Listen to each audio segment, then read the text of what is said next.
Hey guys, welcome back to another video. Today I just want to share with you what I picked up during the Criterion flash sale.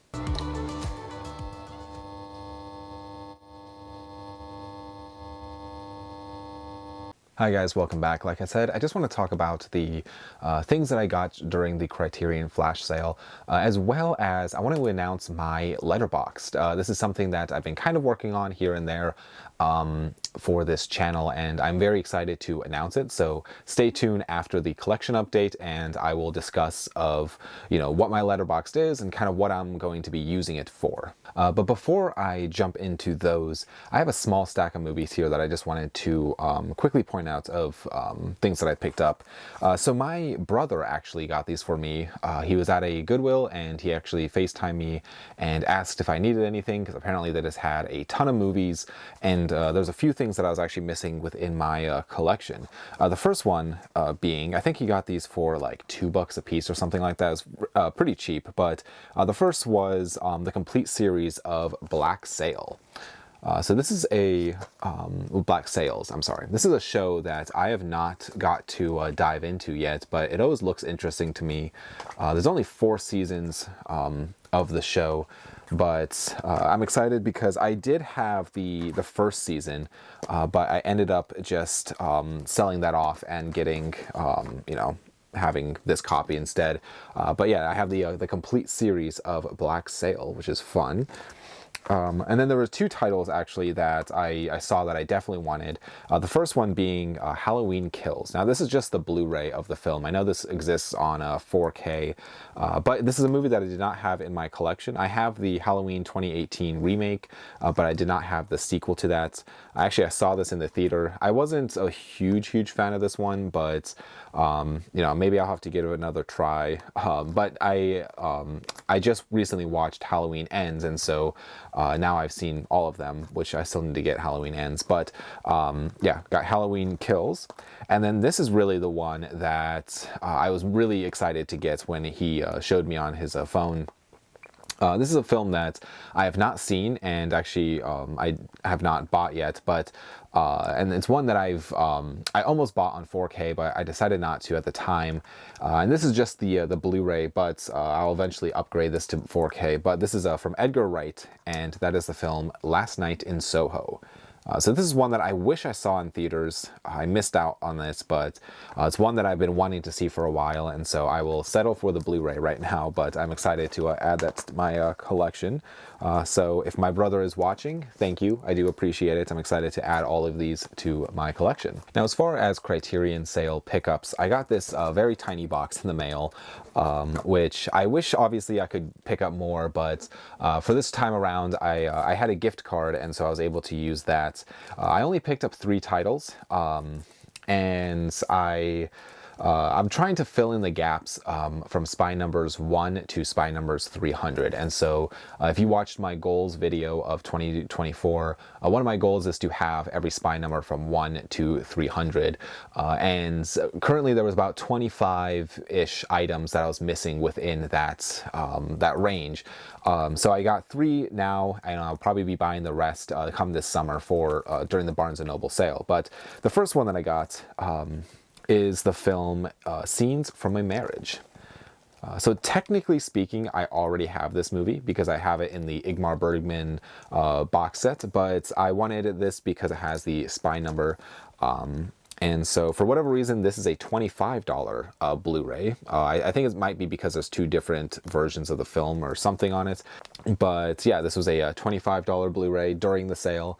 I saw this at the one Barnes & Noble I went to last year in Florida, and I was going to get it then, but the disc within it was very loose, and so I decided not to get it. But the second one that I got, this is another one I'm missing. This is spy number, I should actually just mention that Scenes from a Marriage is spy number 229. So this is spy number 259, and that is the film Fat Girl. So this is a French film, and I know almost nothing about it, but again, it's just another film that I was missing within my spy numbers. And the last one that I picked up is actually a DVD, and this is spy number 270. I think this is also, yes, it's also in French with a French title, and I do not know how to pronounce that, so I'm just going to show it to you on screen. But yeah, this is a French DVD, or a French film DVD within the Criterion collection. It's only put out on DVD, so yeah, I'm excited to check this out. From what I understand, it's like a doomed romance type of film, and so I'm excited to watch that. Now, as far as my Letterboxd is concerned, I will be putting my username right here. And yeah, I just wanted to briefly talk about what I'm using it for. I'm not necessarily going to be using it for rating films. The reasoning is I feel like when it comes to rating films, I have this like weird love-hate relationship with like rating a film. To give you an example, Dune Part 2 came out in theaters last Thursday, so it has been less than a week than the film has been out to the public. Currently, as I'm recording this, it has a score on IMDb as a 9.0 out of 10.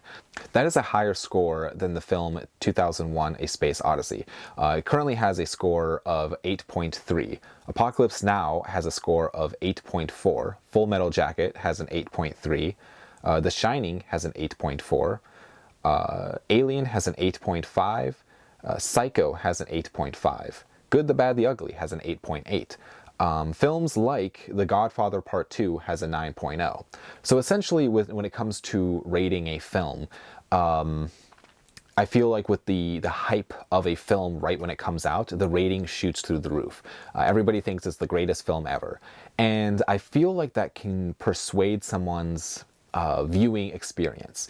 If I walked out of a theater saying, you know, Dune 2 was the best movie I ever saw, and somebody was walking into the theater, they might go in with a different expectation than just going in without any kind of expectation at all. So I don't want my personal ratings for films. I don't want to like persuade someone one way or the other, if that makes sense. So I know I've done a video of like my top 25 favorite films of all time and stuff like that, but I don't necessarily want to give ratings to films, because I also feel like as I grow older and, you know, maybe revisit films, my opinion of the films might change. And so I don't know if I really want to use Letterboxd as a rating system per se. What I will use it as is a catalog of everything that I've seen. Now, there is still a lot of things that I have not had the chance to add to my like scene list, I guess, or my watch list, that things that I've seen within that list. And so that is going to be constantly updating. I also want to use it as kind of like a something to kind of go and see movies, like if films that I've wanted to see, I can kind of keep track of things that I've wanted to see within the app. And so I don't know if that makes sense, if that's something that people are even interested in seeing. But overall, I would say I don't really want to spend a ton of time on the app. I'd rather spend that time actually just watching movies. So sorry if that's not exactly what people want out of a Letterboxd account, but for now, that is what I'm going to be using it as. So I just feel when it comes to like an IMDb rating, you know, people will go on there and they will rate a film being like a perfect film. And again, Dune Part 2 might be a masterpiece that I just have not gotten a chance to see yet. But overall, I just feel like, you know, the thing that really tells if a movie is good or not is time. And, you know, films like The Godfather Part 2 deserves a 9.0 in my opinion, just because of when it came out and, you know, how long it's been. And I just feel like it's still sitting at that top spot. I also feel like it's a rare thing that, you know, over time, after reevaluation, people will go back and re-rate a film. And so, you know, some films are going to have like this weird skewed rating system. And so I really think it all just comes down to, you know, personal preference. Some people might not like, you know, the Godfather films, for instance. Some people might, you know, enjoy the Marvel films more, and that's fine. But I just never want like my opinion about a film, if I say it's a, you know, 5-star out of 10 versus a 8-star out of 10. I don't want, you know, I don't want my personal opinion to affect other people's like viewing. And so I'd rather people just go watch the movies and form your own opinion about them. But I'm not here on this channel to be necessarily a film critic. I just want to talk about movies and just talk about the things in physical media and the things that we all love. So hopefully that all makes sense to you guys. But let me know in the comments down below what your thoughts are on my outlook on Letterboxd, what my pickups were, I guess my Criterion pickups. I have not seen any of those films, I should mention, but yeah, what did you guys pick up? I am curious, but thank you guys so much for watching this. I really do appreciate it, and I will see you guys all in the next video. Bye.